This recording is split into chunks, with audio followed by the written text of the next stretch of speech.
सामने है ना इतनी बूंदी भीड़ हो भाई साहब, नू नू कट मारने पड़ा है। और पढ़ाई का नतीजा भी वही है भाई, बहुत सारे बच्चे है ना कई साल तक लाग रहे तैयारी करने, 2 साल ते 3 साल ते 4 साल ते तैयारी करने लाग रहे हैं यार। इतनी लाखों में भीड़ है ना जो यहाँ अपन पेनिट्रेट करनी है, मतलब इस भीड़ मत अलग अलग का अपन सिलेक्शन लेना है। और उसका ये दही में बनाया, दूध को नहीं है जमा करता मेरा, जितना गात ने तोड़ा है फिर उतने नींद आवा है।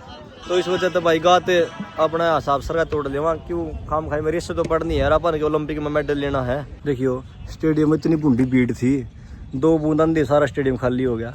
लो भाई ओ भाई अपने के ला रहा है, मेरी बात सुनकर नुका भाई मेरे भी सिन पे नो लग गया। अरे नुका भाई ज्यादा ना बोलो तो मेरे भी सिन पे हो जाएगा नहीं। ओए रही अरे पा दाब दे यार भाई, नहीं रहा मैं तेरे दाब देवा यार। भाई जरा कमा रखा भाई, भाई जरा ऑन टॉप।